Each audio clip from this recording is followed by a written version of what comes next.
Assalamualaikum warahmatullahi wabarakatuh.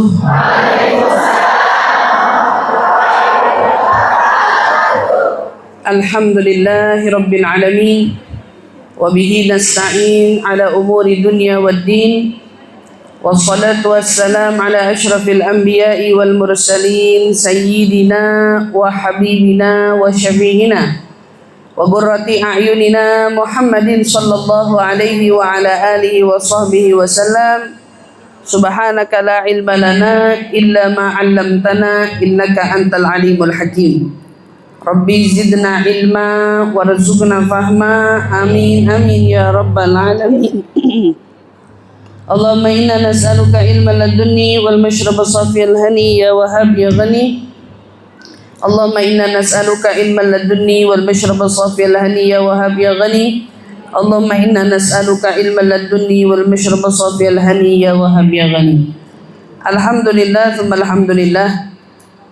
Limpahan syukur bersama mari kita panjatkan kehadirat Allah Subhanahu wa taala yang telah mengumpulkan kita bersama di pagi hari menjelang siang yang penuh barakah ini.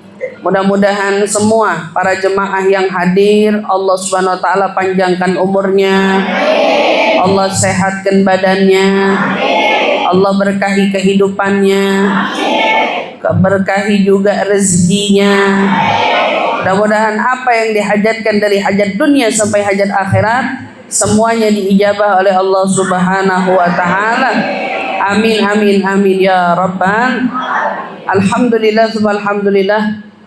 Kita berada di dalam kebaikan yang mana Nabi sallallahu alaihi wasallam sabdakan, man yuridillahu bihi khair yufaqihuhu fid din. Siapa yang Allah menginginkan kebaikan atasnya, maka Allah akan buat dia paham atas agamanya. Siapa yang Allah kehendaki kebaikan untuknya, maka akan Allah tuntun dia untuk mau faham tentang agamanya. Dan kita semua yang duduk di sini, alhamdulillah, kita adalah orang-orang yang Allah pilih, Allah tuntun, Allah bimbing, sehingga kita hari ini bisa sampai duduk di tempat ini. Maka dari itu kita bersyukur kepada Allah. Itu artinya Allah masih menginginkan kita mendapatkan kebaikan. Yang insya Allah mudah-mudahan kebaikan ini bukan hanya untuk kita di dunia, tetapi lebih-lebih yang kita harap kebaikan ini membawa keuntungan kita sampai di hari akhirat.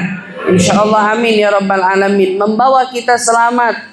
Selamat di dunia, selamat di barzakh, juga selamat di akhirat. Insya Allah amin amin ya rabbal alamin. Ibu-ibu yang dirahmati Allah, apa jadinya kalau suatu hari kita bangun di waktu pagi, ternyata matahari nggak lagi bisa terbit? Bisa nggak kita kebayang gelapnya dunia ini seperti apa? Bangun tidur, harusnya jam 6 kita udah lihat matahari, tapi tahu-tahu kita tungguin sampai siang matahari nggak terbit. Pasti hati kita kebingungan, diri kita khawatir, mikirin ada apa dengan dunia ini. Kalau dunia sama Allah dikasih matahari dan rembulan untuk membedakan siang dan malam, harusnya kita sama-sama perlu berpikir apa yang kita jadikan bagi hati kita siang dan malamnya. Kalau dunia ini butuh mentari, pernahkah kita bertanya pada hati kita, apa mentari bagi hati kita? Kalau selama ini kita berpikir matahari begitu membantu kelangsungan hidup kita, pernah nggak kita ngebayangin seperti apa butuhnya kita untuk adanya matahari di dalam hati kita? Maka dari itu ibu-ibu yang dirahmati Allah, kalau dunia tidak ada mataharinya, maka dunia menjadi gelap gulita. Begitu juga perumpamaannya seperti hati kita semua yang di sana tiada mentarinya. Kalau hati kita itu tidak punya mentari, udah pasti hati tersebut gelap gulita. Dan kalau hati kita gelap gulita, apa gerangan yang akan terjadi? Kita merasa di situ tiada kehidupannya. Hati gak punya mentari, tidak ada kehidupannya. Makanya perumpamaan orang-orang itu yang Allah Subhanahu wa taala kisahkan di dalam Al-Qur'an tentang hatinya yang kotor, Allah berikan kalla barrana ala qulubihim ma kanu yaksibun. Mereka orang itu hatinya itu ditutupi oleh noda-noda hitam. Ar-ran, katanya ulama bilang, ron yang dimaksud sama Allah noda-noda hitam. Kenapa harus hitam? Artinya noda-noda itu membuat hati kita gelap. Kalau hati udah gelap, udah gawat. Berarti apa? Gak ada cahaya di dalamnya. Berarti kalau udah gelap, kagak kelihatan apa-apa. Kalau sudah gelap, nggak bisa ngelihat apa-apa. Coba pernah ngebayang betapa gelapnya malam kalau tidak ada lampu di sana. Pas mati lampu siang, masih ada mentari, masih ketolong. Iya apa kagak? Tapi coba mati lampunya malam, apa yang terjadi? Mati lampu malam, gak punya lilin, berarti gak ada lampu. Wah, udah bingung kita mau ngapa-ngapain. Kenapa? Karena begitu pekat dan gelapnya malam tersebut. Masya Allah. Hati seseorang yang Allah maksud, hati seseorang kalau Allah maksud kalla balrana ala qulubihim ma kanu yaksibun, hati mereka itu ada ronnya katanya noda-noda hitam. Dari apa noda-noda hitam itu bisa ada? Dari perbuatan mereka sendiri. Kata ulama, perbuatan yang memicu noda hitam pada hati tentu tidak lain tidak bukan adalah perbuatan dosa. Jadi kalau kita melakukan kemaksiatan, melakukan pelanggaran, melakukan sesuatu di luar dari tuntunan Nabi besar Muhammad sallallahu alaihi wasallam, maka udah pasti perbuatan-perbuatan itu merugikan. Apa yang membuat rugi? Hati kita mendapatkan nodanya.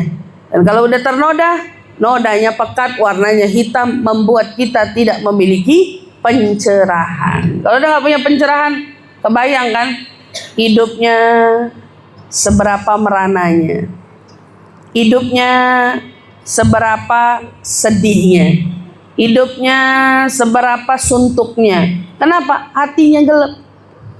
Ibu betah apa kagak kalau mati lampu? Apa rasanya kalau mati lampu? Ngap, sesak nafas, iya kan? Padahal matinya di ruangan. Tapi begitu lampu mati, kok kita ngap? Karena gelap itu memang membuat sempit dada. Lah kebayang nggak kalau ruangan gelap membuat sempit dada? Gimana rasanya kalau yang gelap hatinya? Gimana rasanya kalau yang gelap hatinya? Udah pasti bakal apa terjadi? Sempit di atas sempit dadanya. Wah, mau punya rumah segede apapun itu, Bu, sempit dadanya. Dia mau punya rumah watt listriknya setinggi apapun, sempit dadanya. Kenapa? Ini masalah yang gelap hatinya. Yang gelap adalah hatinya. Nauzubillah min dzalik. Oleh karena itu, ibu yang dirahmati Allah, maka kita mau tahu apa sepatutnya yang kita jadikan mentari, lentera, penuntun, cahaya yang kita perlu jadikan untuk kita semua. Di antaranya, ini kan kalau ngomongin banyak sebetulnya. Ibu boleh pilih. Tapi kita mau mengambil yang paling penting perlu kita jadikan sebagai cahaya hidup kita. Lentera bagi hati kita. Lentera bagi kita yang mengarungi kehidupan di dunia yang sementara ini. Apa itu? Apa yang Nabi Shallallahu Alaihi Wasallam telah sabdakan kepada kita, As-salatu nurun. Nabi bilang apa? As-salatu nurun. Kata Nabi, sholat itu cahaya. Maka kalau tadi perbuatan dosa membuat noda hitam, maka sholat adalah cahayanya. Sholat adalah penghapusnya. Sholat adalah penerangnya. Karena Nabi SAW katakan apa? As-salatu nurun. Sholat itu cahaya.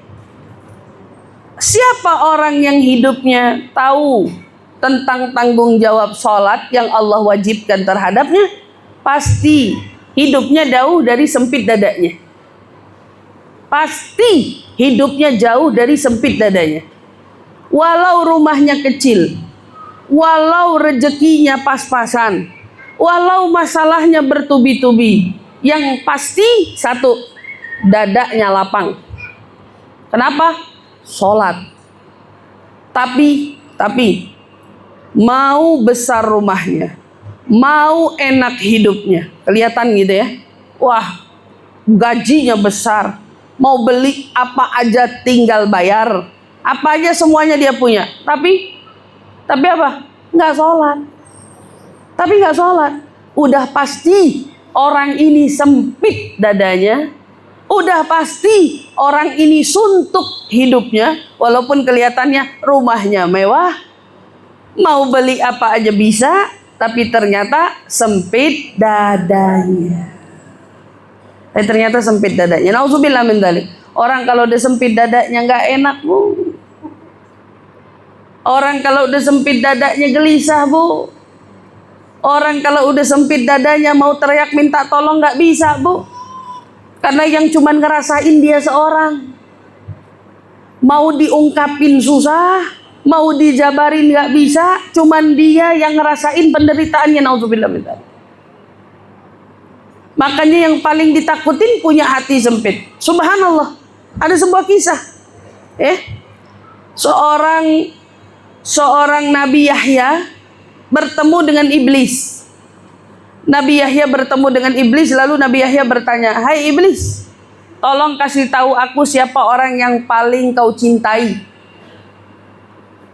Siapa orang yang paling kau cintai? Iblis cintanya sama siapa? Iblis jawab, "Saya paling demen sama orang punya tapi pelit."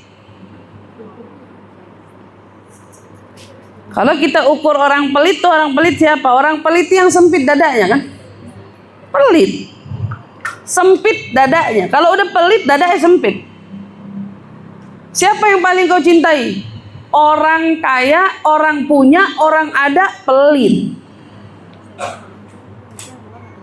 Ya. Nanti lagi.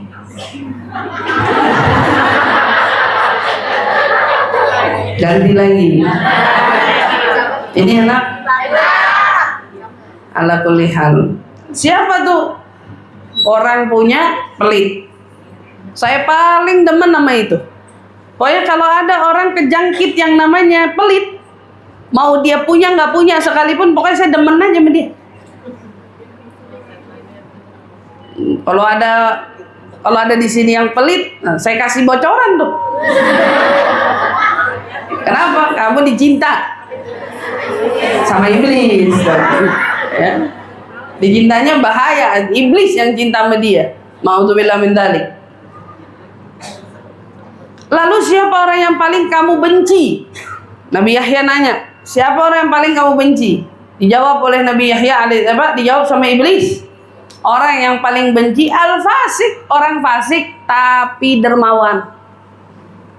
Walaupun dia fasik, kata iblis bilang, janganlah mukmin, fasiknya aja, kata iblis. Ini orang nggak becus, nggak bener, banyak salah, tapi orangnya lapang, dermawan, senang berbagi, senang memberi. Orang kan yang suka berbagi nggak ada pikirannya, Bu, berarti. Karena apa? Hatinya lapang, nggak sempit, pikirannya nggak sempit, makanya suka ngasih. Maka dibilang sama siapa? Sama iblis bilang, saya paling gak demen. Sudahlah dia itu apa namanya tuh, walaupun dia itu fasik, sekalipun dia itu orang gak baik gitu ya, tapi masih punya satu aja kelebihan. Kelebihannya apa? Dermawan, suka berbagi, suka memberi. Kata iblis bilang, saya benci banget sama dia. Saya benci banget sama dia. Nabi Yahya yang diberitakan itu dari iblis, iblis bilang begini terakhir, Yahya, ini kalau bukan kamu yang nanya gak bakal saya bocorin.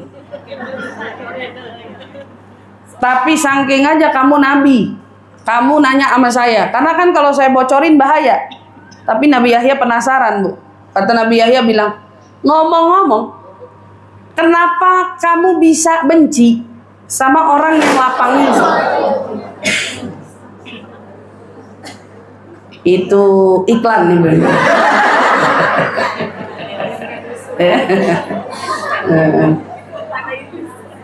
Iblis ada yang kesel kayaknya. Karena diomongin. Iya. Kata iblis, ustazah pakai bocorin lagi. Iya. Ustazah ngapain ngomongin lagi gitu. Subhanallah ya. Nah, ini perbincangan rahasia antara Nabi Yahya dengan iblis. Aku lihat dari situ Nabi Yahya penasaran, pengen tahu kenapa sama orang yang lapang ini, yang dermawan ini, kamu bisa sebegitu bencinya.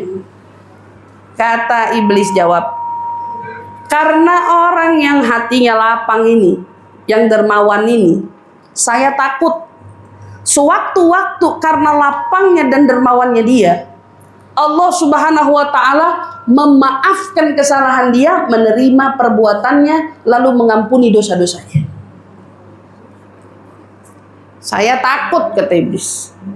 Saya khawatir gara-gara kebaikannya Allah Subhanahu wa ta'ala terima, Allah kemudian memaafkan kesalahannya, mengampuni dosa-dosanya. Itu buat iblis takut banget. Maka hari ini coba deh ibu perhatiin, ya Bu, orang udah baik rumahnya, baik-baik rumah tangganya, alhamdulillah dikasih rezekinya, tapi kok nggak lepas dari sempit dadanya. Banyak orang hari ini ngerasa suntuk pikirannya, sempit dadanya, merasa hidupnya kayak bertubi-tubi datang masalah demi masalah. Padahal kalau dilihat masalahnya orang sekarang sama masalahnya orang dulu, beratan orang dulu. Beratan orang dulu, tapi orang dulu dengan orang sekarang kan beda. Orang-orang dulu kuat-kuat, orang-orang sekarang lembek-lembek. Lembek-lembek gitu. Kalau saya mau bilang generasi stroberi, kan ini mama. Mama bukan generasi stroberi. Ini mama nih masih bekasnya orang kuat kemarin. Betul kan? Ibu-ibu masih bekasnya kuat orang kemarin. Harusnya kan, kalaupun anak-anak kita hari ini lemah-lemah, mamanya mestinya gak boleh lemah. Kan emaknya emak kemarin. Ibu-ibunya ibu yang lahir kemarin. Kan harusnya bukannya ke bawah sama hari ini, yang turut ikut lemah. Tapi subhanallah, itu penyakit bahayanya luar biasa. Kenapa? Karena setan berhasil menjerumuskan kita masuk ke dalam sana. Perkara lapang dada, sempit dada. Perkara lapang dada, sempit dada. Naudzubillah min dzalik. Makanya kita balikin apa yang Nabi SAW sabdakan kepada kita terkait pengen ada pencerahan dalam hidup. Pencerahnya, lenteranya, cahayanya itu cuman ada dalam sholat. Ternyata kalau diusut punya usut, apa sih rahasia di balik sholat? Kita nggak bisa ngomongin sholatnya doang, tapi yang perlu kita pikirkan apa rahasia di balik sholatnya. Dan kenapa sholat yang selalu menjadi peringatan untuk kita. Bahkan Nabi sebelum wafatnya berwasiat dengan wasiat Allah fis shalah. Itu kan sebelum wafatnya Nabi, itu yang Nabi ulang-ulang. Saya ingatkan kalian tentang sholat. Wa ma malakat aimanukum, Sholat, sholat, kata Nabi. Allah, Allah fis shalah. Kenapa? Ternyata Bu, kalau saya usut, ini bukan tentang perihal sholatnya. Karena alhamdulillah, kalau saya lihat, saya yakin wabil khusus, apalagi jamaah majelis taklim gitu ya. Sholatnya mah udah kagak ada yang meninggal. 5 waktu insya Allah udah pada sholat. Subuhnya bangun, zuhurnya sholat, asarnya sholat, maghribnya sholat, isya'nya sholat. Betul apa kagak? Benar. Di sini saya dengarnya kayak lemes. Kayak lemes gimana gitu. Kalau perkara sholat pada ngerjain kan 5 waktu. Ngerjain apa kagak? Kalau perkara sholat 5 waktu pada ngerjain. Tapi sholatnya udah Ustazah. Yang jadi pertanyaan, kenapa sholat ini tidak mampu menjadi cahaya? Kenapa sholat ini tidak mampu menjadi cahaya? Karena ibaratnya tubuh itu punya ruh, sholat juga punya ruh. Ibaratnya HP bentuknya begini, tapi yang bikin dia nyala baterainya. Kalau kagak ada baterainya, bisa nyala apa kagak?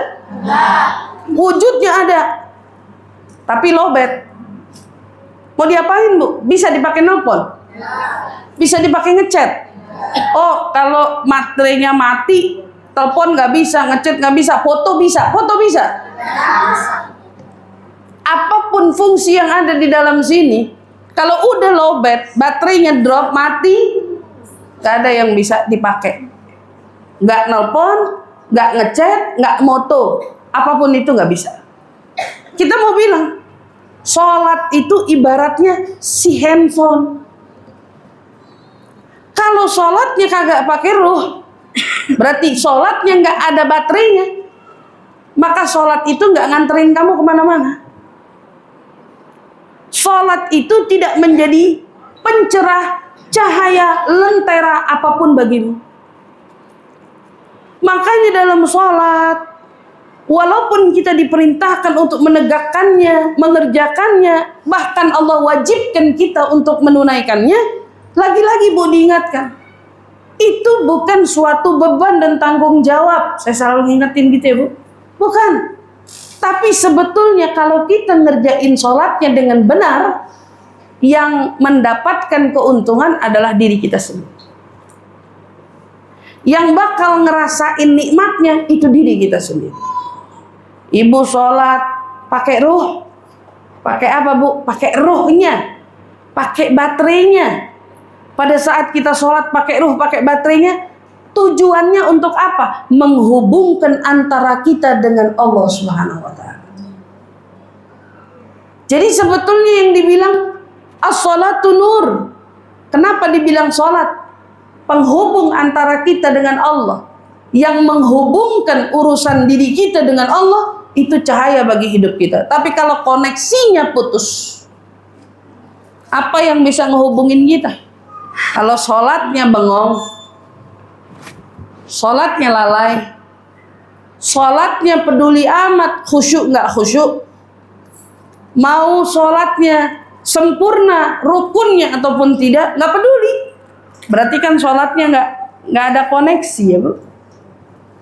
Kalau udah nggak ada koneksi, berarti sholatnya nggak berguna dengan semestinya. Dan kalau udah nggak berguna dengan semestinya, pantas saja hatinya gelap, pantas aja sempit dadanya. Pantas. Berapa banyak orang-orang yang mendirikan sholat tapi masih nangis hari ini karena suntuk pikirannya, kayak nggak ketemu jalan keluar dari hidupnya. Suntuk pikirannya, seolah-olah bertubi-tubi datangnya masalah tapi kayak nggak selesai-selesai masalahnya. Tahu nggak kenapa? Ada yang nggak beres sama sholatnya. Saya juga pernah memberikan satu ilustrasi gambaran. Kalau sholat itu berupa cahaya yang Nabi sampaikan, ayo kiranya Bu, ini kiranya. Cahaya yang dimaksud kayak orang mau naik gunung. Ibu, ada yang pernah naik gunung? Pernah apa kagak? Nggak pernah. Pernah? Ada yang pernah, ada yang kagak. Tapi pernah lihat orang naik gunung? Anak-anak ibu pernah hiking naik gunung? Mungkin pernah anak atau camping atau apapun itulah ya.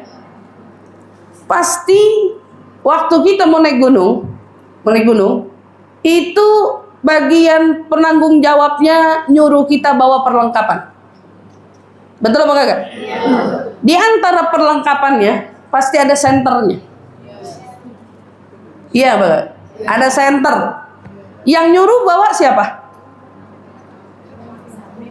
Yang nyuruh bawa siapa? Pembimbing kan? Si pembimbingnya nyuruh bawa senter. Kebayang nggak? Kita yang disuruh kan? Terus kita milih gini, ribet amat pakai bawa senter. Ngeyel nggak? Kamu tahu nggak medannya? Kamu nggak tahu medannya? Kamu udah diperingatin nih sama pembimbing, bawa senter ya. Senternya ditinggalin. Ah ribet, ngeberat-beratin tas aja.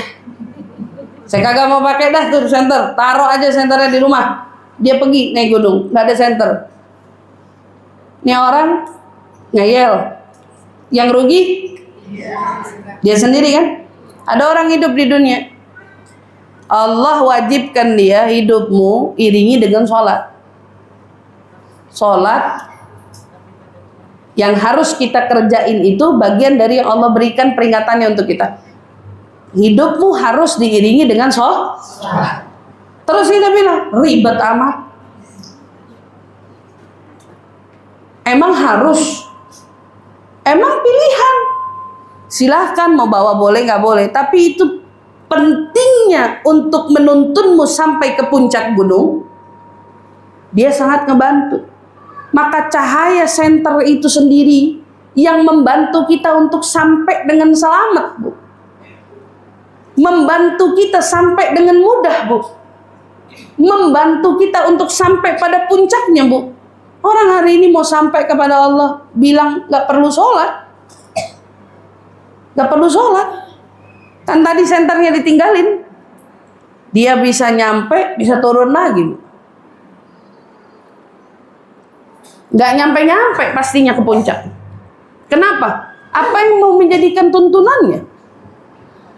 Dan orang, perhatiin, ibaratnya si pendaki gunung yang mau nyampe ke gunung dengan senter, belagu, bilang sama siapa? Sama pembimbingnya, udah kamu kagak usah ikut, orang timbang naik doang, ntar juga saya nyampe.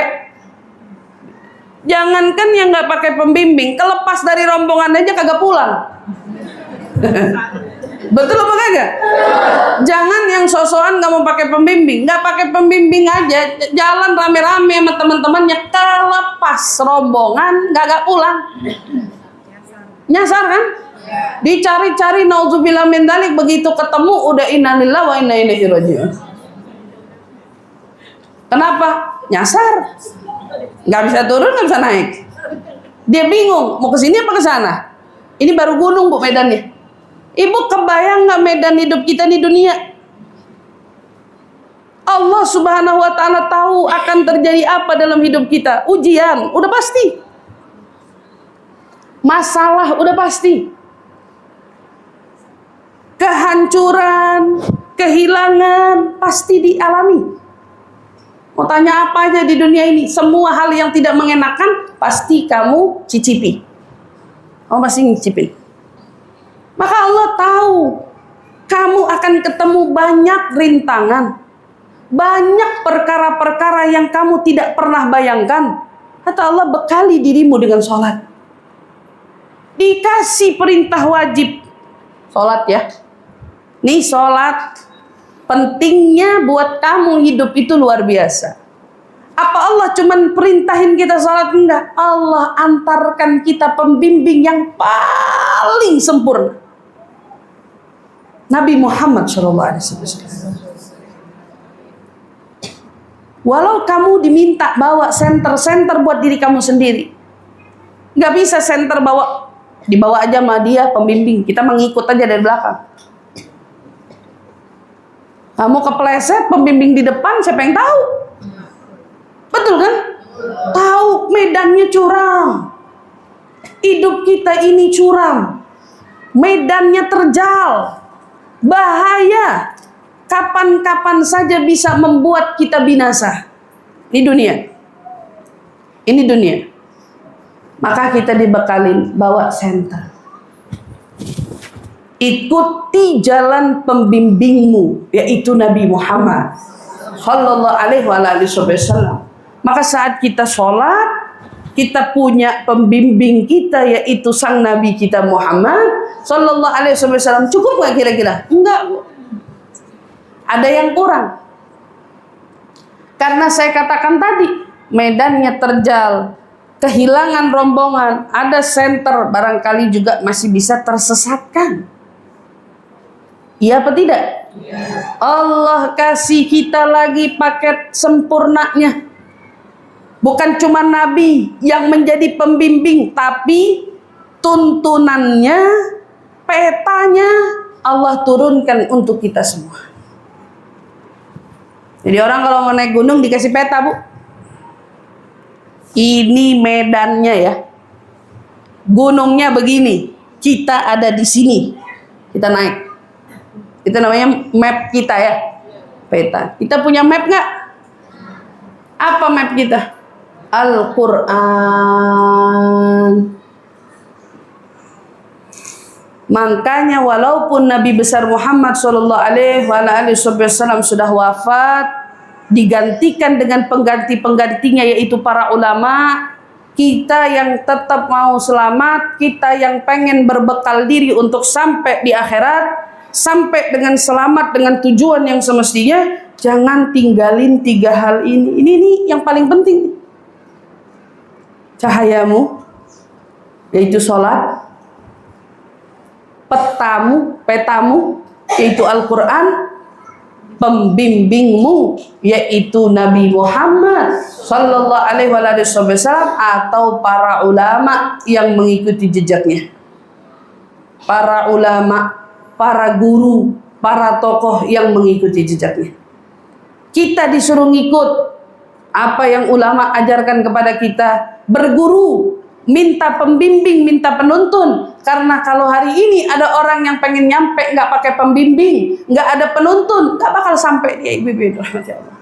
Tapi kalau orang hidupnya sudah punya ini, ada penuntunnya, ada senternya, ada juga petanya, alhamdulillah, insya Allah dia bakal sampai dengan selamat. Dia bakal sampai tujuannya tepat. Dia bakal sampai menghadap kepada Allah Subhanahu wa ta'ala. Makanya diingatin, nanti di akhirat itu yang pertama bakal Allah tanya tentang apa, Bu? Awal ma yuhasibu bihil abdu fi sholat. Allah bakal minta pertanggungjawaban itu tentang sholat yang pertama. Gimana hubungan kita dengan sholat? Karena memang orang kalau udah sholatnya berantakan hubungan dia sama Allah Subhanahu wa ta'ala. Maka saya katakan di sini, Bu, kalau ada orang ngaku dekat sama Allah tapi kagak sholat, bohong dekatnya. Kalau ada orang ngaku dia itu diperintahkan atau diturunkan wahyu berita apapun itu, tapi kita lihat dia kagak sholat, bohong semuanya. Sholat aja ngomong begitu bohong, apalagi kagak sholat. Nauzubillah min dzalik. Begitu juga orang hari ini, Bibi yang dirahmati Allah. Kita mau ngaku seperti apapun nikmatnya hidup kita, tapi ternyata ada koneksi antara dirimu dengan Allah yang putus. Bohong nikmatnya. Bohong. Bohong nikmatnya, bohong. Mau dia tunjukin seindah apapun kehidupannya, tapi putus koneksi antara dirinya dengan Allah. Bohong, nikmat bohong. Bohong, nauzubillah min dzalik. Makanya kita jaga kesempatan yang Allah masih kasih sama kita. Ingat apa yang Nabi katakan di hari kiamat nanti, la tazulu qadama 'abdin. Kaki kita ini nggak akan bergeser di sana sampai kita ditanya tentang 4 hal. Jadi waktu kita ngadep, kita nggak bakal diminta jalan sampai kita bisa ngejawab 4 hal. Apa tuh yang pertama? An umri fi ma'afnah. Dia bakal ditanya yang pertama umurnya. Selama ini dikasih umur berapa kata Allah? Jawab kita, meninggal umur sekian. Berarti saya dikasih umurnya 50 tahun ya Rob. Anggaplah begitu. Allah Subhanahu wa taala bakal tanya, tuh umur kamu habisin ngapain aja? Umurnya ngapain aja, Bu? Main, sekolah, belajar. Itu kan bakal kita jawab nanti. Umurnya ngapain aja kata Allah. Kamu yang saya bekali umur 50, 70, 60, kamu ngapain aja? Coba kalau kita ukur 1 hari kali 5 sholat wajib dikali umur kita 50, main hitung-hitungan coba. Berarti kalau umur kita 50 tahun, anggap kita benar sholat umur berapa? Kan nggak dari lahir, Bu. Iya kan? Nggak dari lahir, Bu. Ibu kira-kira sholat benar umur berapa?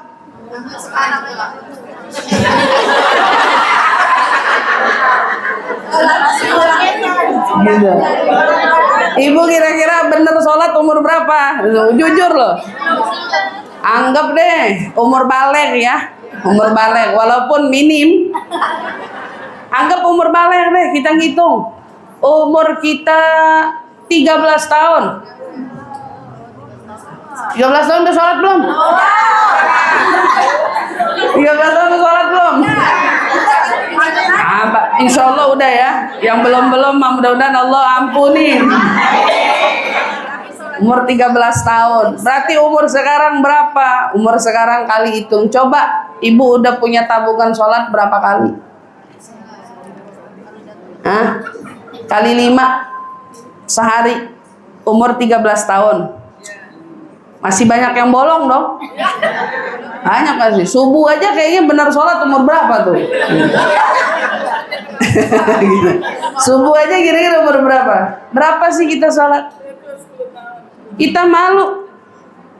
Pada saat kita mau ngadep sama Allah perihal yang wajib aja, begitu kita ukur, kita sadar ternyata banyak bolongnya, banyak kurangnya, banyak tidak utuhnya. Kan gitu.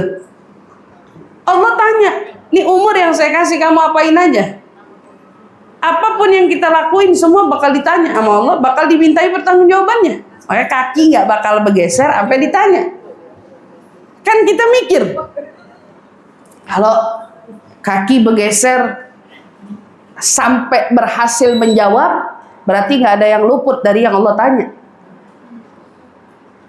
Ibu dulu mainnya berapa lama? Lalainya berapa lama? Apalagi ternyata subhanallah, kan kalau kita lihat senang sama orang-orang yang hijrah ya. Ustaz, alhamdulillah saya baru hijrah. Iseng dong nanya umurnya berapa, Bu? Umurnya berapa? Baru hijrah 40. Dia hijrahnya umur 40. Berarti kan kepotong lagi, Bu. Walaupun kita berubah seminim apapun itu, alhamdulillah masih berubah kan gitu. Tapi kita perlu bayangin momen dimana Allah mintain kita pertanggungjawaban. Kata Allah, kamu saya suruh melakukan ini.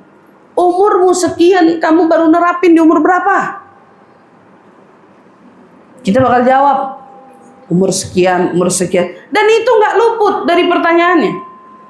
An umri fima afna. Umurmu kamu habiskan ngapain aja?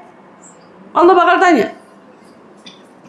Setelah umur, Allah mintai pertanggungjawaban. An ilmi. Punya ilmu dong. Kan dari kecil belajar. Dari kecil disekolahin. Dari kecil udah nuntut ilmu.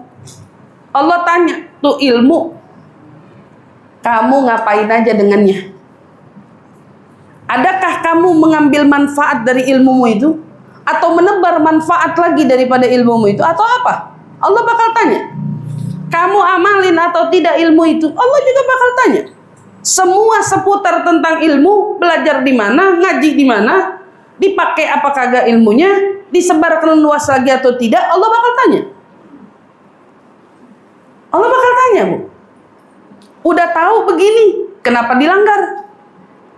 Udah tahu ini nggak bener, kenapa dibuat?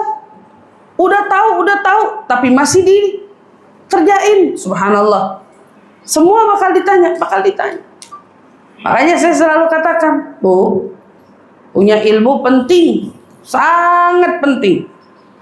Karena kalau kita cuma punya ilmu modalnya modal dunia doang, kita ngadep sama Allah lebih malu lagi. Kata Allah, kau kuberi umur 50 tahun, 40 tahun, 60 tahun, sampai hari gini belum paham artinya surat Al-Fatihah.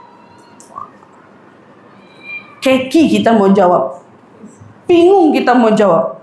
Sampai hari gini sholatmu yang baca surat Fatihah melulu di setiap rakaat, kamu masih nggak ngerti juga. Mau jawab apa kita? Iya ya. Apa yang bikin saya terlewat? Apa yang bikin kita terlewat? Kesibukan kita?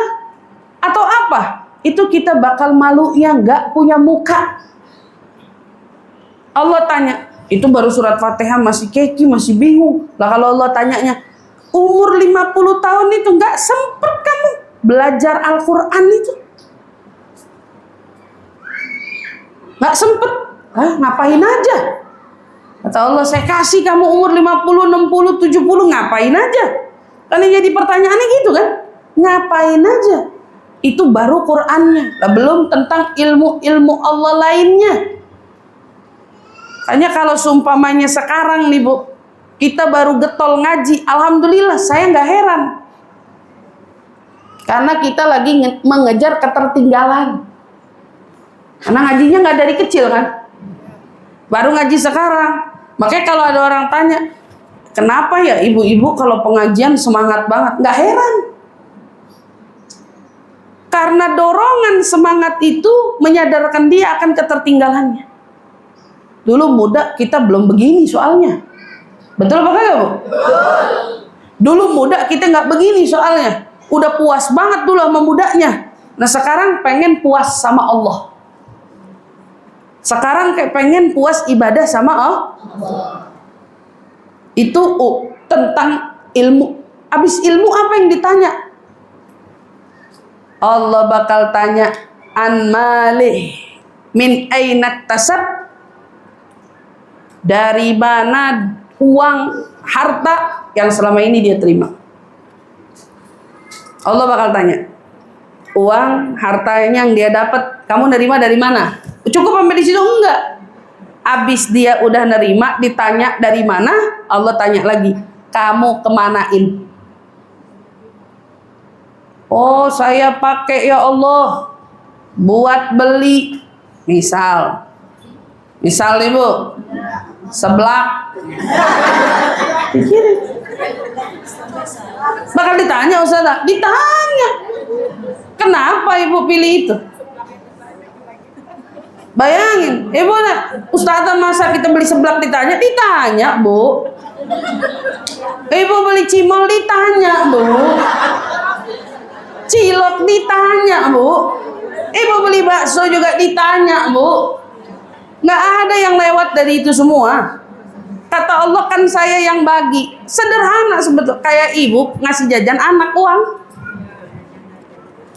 Begitu anak bilang uangnya habis mak, lalu kemanain duitnya?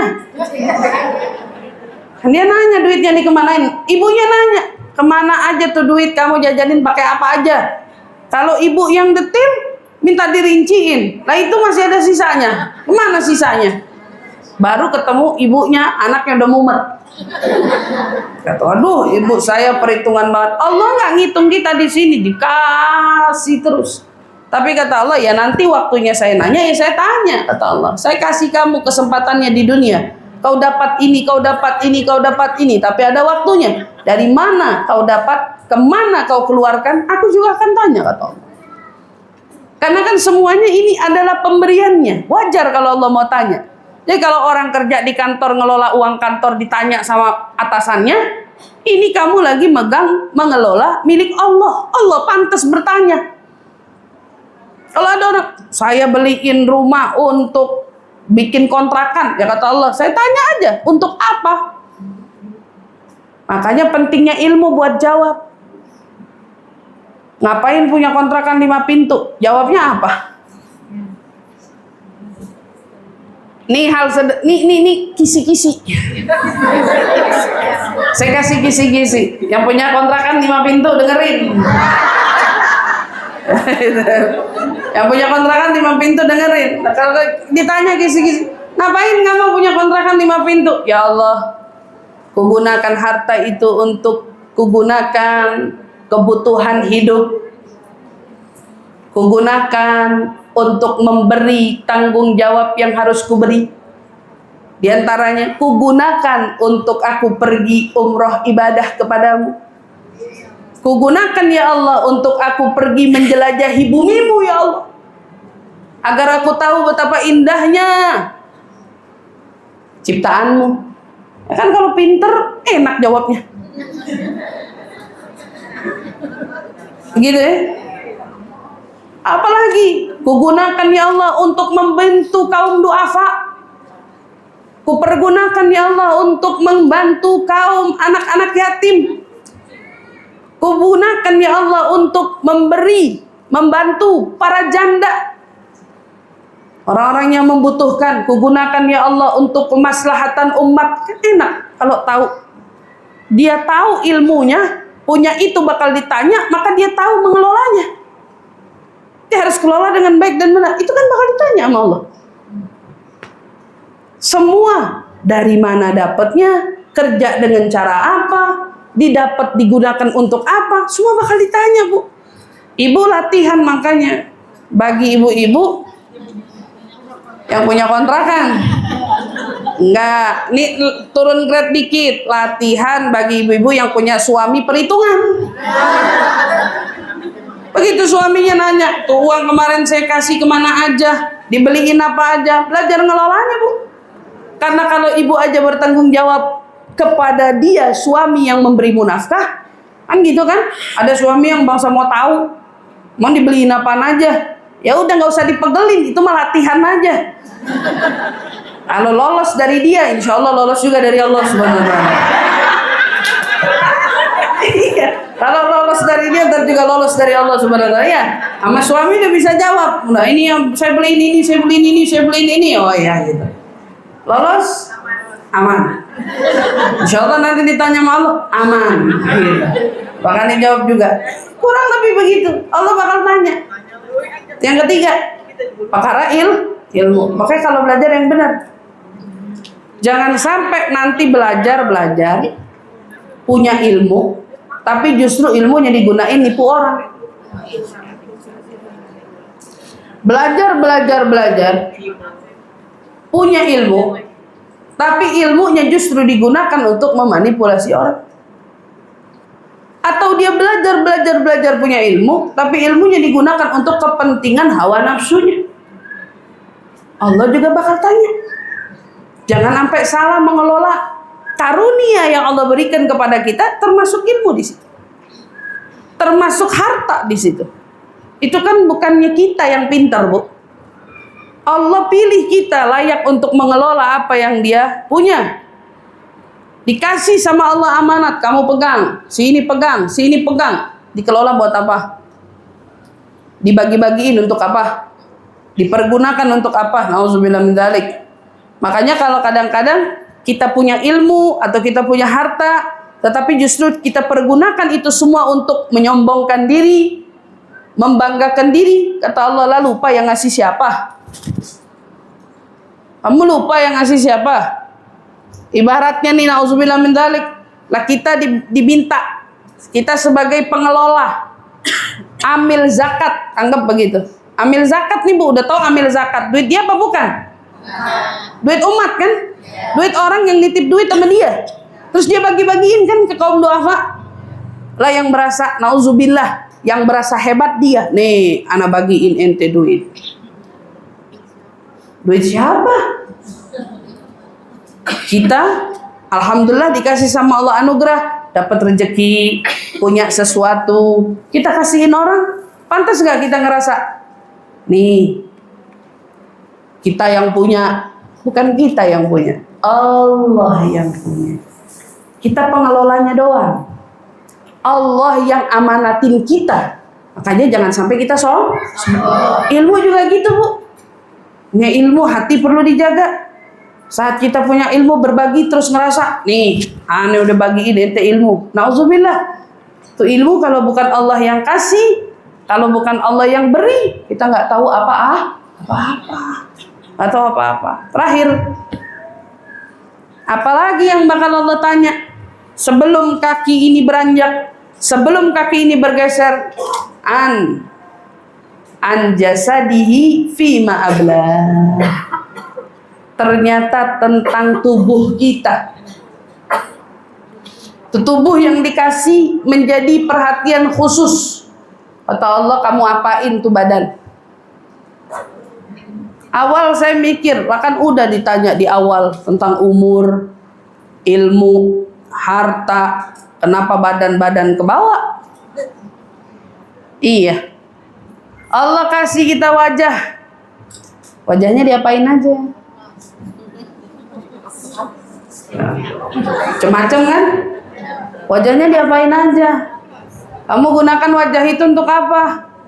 Untuk mempercantik dirimu di hadapan Allah, di hadapan pasangan halal bagimu, atau hal lainnya? Allah bakal tanya, kau beri tubuh ini, kau tutupi dengan apa? Kau bungkus tubuhmu dengan apa? Kau pakai pakaian apa? Makanya hatta pakaian aja sama Allah dijelaskan di Al-Quran. Kata Allah, walibasu taqwa khair. Kami turunkan pakaian bagimu ya, untuk menutupi aib-aib yang ada di tubuhmu. Kata Allah, kami tutupin. Ada risya, ada kain berbulu, ada sutra. Kata Allah di Al-Quran, Allah katakan, tapi Allah tutup walibasu taqwa khair. Jangan lupa, baju takwa lebih baik daripada semua itu. Apa maksudnya baju takwa? Baju takwa baju yang menutup aurat. Baju takwa baju yang bikin kita takut sama Allah. Baju takwa baju yang nyadarin betapa kita itu rendah di hadapan Allah. Bukan baju yang bikin kita jadi orang sombong. Bukan baju yang bikin kita jadi merasa hebat. Apalagi baju yang bikin kita ngerasa cakep banget temen itu baju. Cantik banget, nauzubillah, tapi ada aurat yang terbuka. Alhamdulillah kita dijaga. Sekarang udah pada pakai baju rapi, udah pakai kerudung, udah tertutup. Alhamdulillah. Kenapa? Tubuh kita semua bakal ditanya. Diapain aja? Digunakan apa saja? Matamu kau pakai untuk melihat apa? Telingamu kau gunakan untuk mendengar apa? Lisanmu kau gunakan untuk bicara apa? Semua yang ada kaitannya dengan tubuh ini Allah bakal tanya. Allah bakal tanya. Maka jaga. Beruntung bagi mereka yang menggunakan anggota tubuhnya untuk taat, ibadah, mendekat kepada Allah. Ya ini salah satunya, Bu. Duduk di majelis ilmu, duduk di kajian. Kan yang belajar bukan matanya doang, tapi semua yang ada pada dirinya, pada tubuhnya ikutan belajar tuh. Hadirnya dia, makanya beda sama yang kagak hadir. Contoh nih, ada orang streaming dengerin di rumah, yang denger kan kupingnya doang.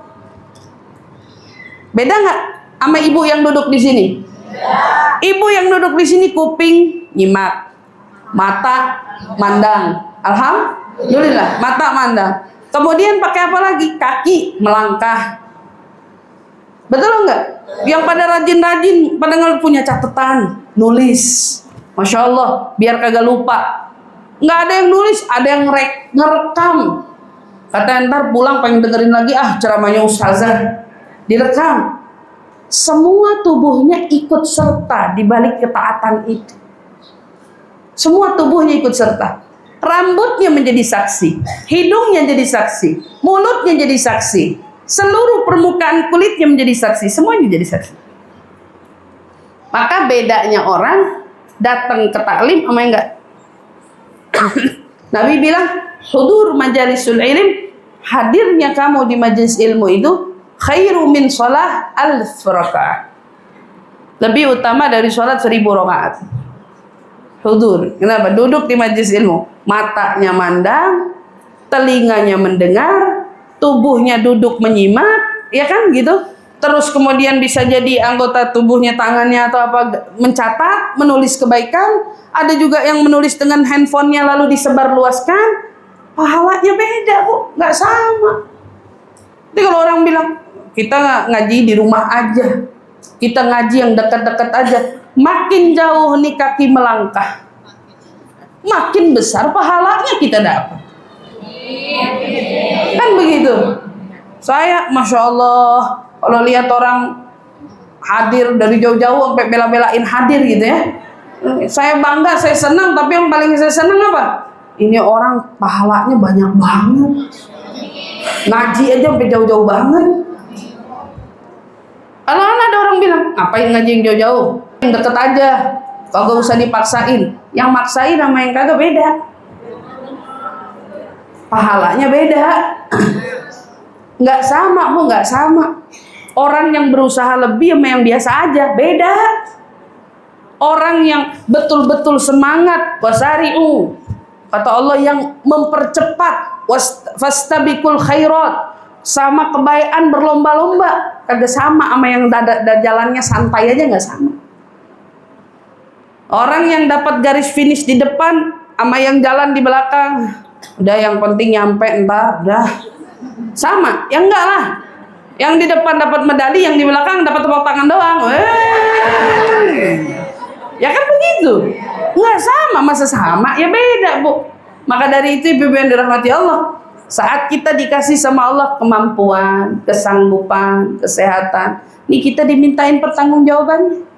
Kembali lagi kepada hidup, yang pengen hidupnya tertuntun, terarah, mendapatkan pencerahan, memiliki mentari cahaya di dalam hatinya, sholat. Setelah dia sholat, ayo, kau butuh penuntun dan pembimbing. Kau punya Nabi Muhammad. Nabi Muhammad beserta pengikutnya. Nabi Muhammad dan para tokoh ulama yang berjalan dengan jalannya Nabi Muhammad Sallallahu Alaihi Wasallam. Tentukan penuntunmu.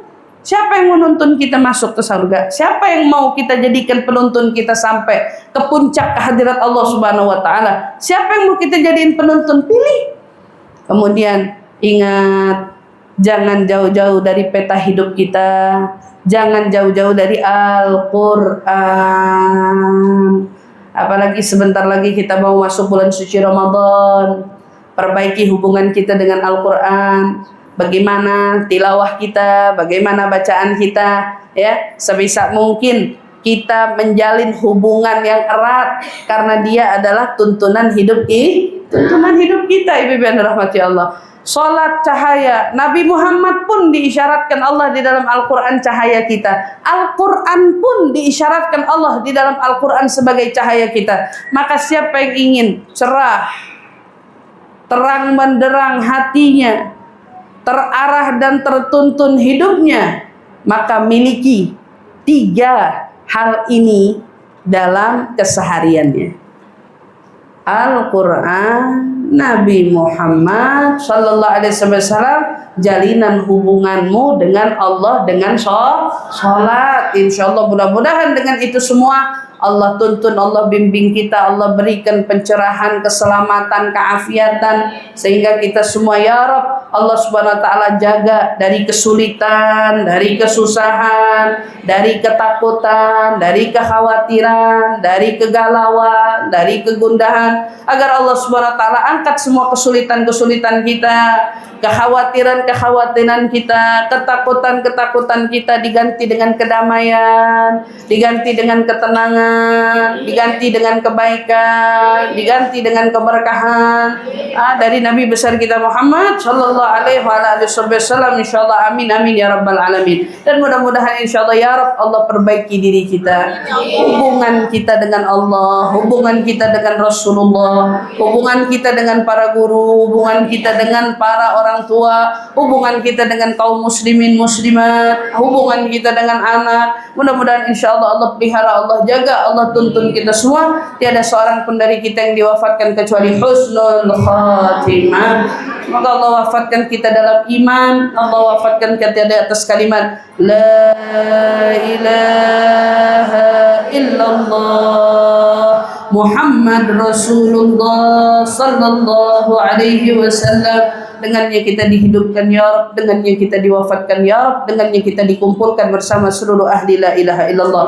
Allahumma ya Allah, ampuni dosa-dosa kami ya Rabb, tutupi segala aib dan kekurangan kami ya Allah, tuntun jalan hidup kami ya Allah, selamatkan rumah tangga kami ya Allah, jadikan rumah tangga kami sakinah mawaddah warahmah, anak-anak keturunan kami ya Allah, jadikan mereka anak-anak yang soleh solehah, anak-anak yang bermanfaat, anak-anak yang membanggakanmu dan membanggakan Rasulmu Muhammad sallallahu alaihi wasallam, anak-anak yang menghafal daripada firman-Mu, anak-anak yang menghafal daripada sabda Nabi-Mu, anak-anak yang jauh dari obat-obatan terlarang, anak-anak yang jauh dari perbuatan yang Kau larang, anak-anak yang jauh dari minuman keras, anak-anak yang jauh dari zina, anak-anak yang jauh dari segala apa yang Kau larang. Allahumma ya Allah, kabulkan semua harapan-harapan kami ya Allah. Di antara kami ada yang sakit, angkat penyakitnya ya Allah, sembuhkan ya Allah, berikan kemudahan dalam menemukan jalan obatnya ya Allah. Allahumma ya Allah, di antara kami ada yang sedang dirundung kesusahan,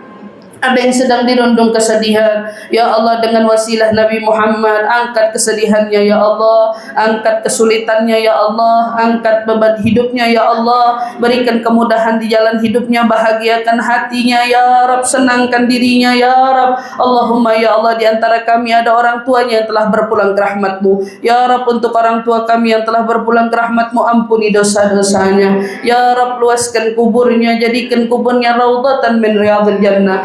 Allahumma ya Allah, adapun orang tua di antara kami yang masih hidup, panjangkan umurnya, sehatkan badannya, berkahi kehidupannya, jadikan kami anak-anak yang berbakti kepadanya ya Rabb. Allahumma ya Allah, Kau titipkan kami iman, maka jaga iman kami semua ya Allah, jauhkan dari semua apa yang tidak Kau ridai ya Rabb, tuntun kami semua menuju jalan dari yang Kau ridai ya Allah. Allahumma ya Allah, anugerahkan kami syafaat Nabi Muhammad, anugerahkan kami pertolongan Nabi Muhammad, anugerahkan kami dapat memandang wajahnya Nabi Muhammad. Allahumma ya Allah, jadikan kami orang-orang yang layak memasuki surga-Mu, surga yang dihadiri oleh Nabi Muhammad, surga yang di dalamnya ada kekasih hati kami semua Nabi Muhammad. Masukkan kami, orang tua kami, anak keturunan kami, dan seluruh yang kami cintai ya Rabb, orang-orang yang nanti bersanding dengan Nabi besar Muhammad sallallahu alaihi wa ala alihi wasallam. Rabbana la tuzigh qulubana ba'da idh hadaitana wa hab lana min ladunka rahmatan innaka antal wahhab. Rabbana atina fid dunya hasanah wa fil akhirati hasanah wa qina adzabannar wa adkhilna ya rabb jannah ma'al abrar ya aziz ya ghaffar. Subhana rabbika rabbil izzati amma yasifun wa salamun 'alal mursalin walhamdulillahi rabbil alamin. Taqabbalallahu minna wa minkum. Semoga majelis taklim Ar-Rahmah yang berkolaborasi dengan Majelis Ta'lim Ar-Raudhah, mudah-mudahan keduanya Allah Subhanahu wa taala berkahi, Allah ridai, mendapatkan kemanfaatan yang ditanggung jawabi, yaitu Ibu Septra Rizda Arking. Mudah-mudahan ya Rabb Allah panjangkan umurnya, sehatkan badannya, kabulkan hajatnya, serta Ibu Ketua Panitia Ibu Yeliani, mudah-mudahan semua apa yang dihajatkan dikabulkan Allah. Alhamdulillah, majelis kita hari ini dihadiri Ibu Wali Kota yang terpilih, Ibu Haja Masturah. Mudah-mudahan Allah panjangkan umurnya, sehatkan badannya. Mudah-mudahan kota Tangerang yang dipimpinnya, mudah-mudahan insya Allah menjadi kota Tangerang yang baldatun thayyibatun wa rabbun ghafur, kota Tangerang yang insya Allah berakhlakul karimah insya Allah, yang juga dihadiri Ibu Haji Aini Suci. Mudah-mudahan semua yang ikut serta hadir, para ketua majelis taklim, ketua organisasi di sini, mudah-mudahan semuanya disehatkan badannya ya, diberkahi jalan hidupnya insya Allah. Mudah-mudahan semakin berkah kota Tangerang dan sekitarnya, dan seluruh para jemaah, wabil khusus orang-orang yang mukim di Tangerang juga, mudah-mudahan mendapatkan banyak keberkahan dari Allah Subhanahu wa taala dan dari siapapun yang tinggal di belahan bumi ya Allah Subhanahu wa taala. Amin amin ya rabbal alamin. Cukup sekian dari saya. Terima kasih Ibu semua untuk segala perhatiannya. Kurang lebihnya mohon dibukakan pintu maaf yang sebesar-besarnya. Wal afu minkum. Wassalamualaikum warahmatullahi wabarakatuh.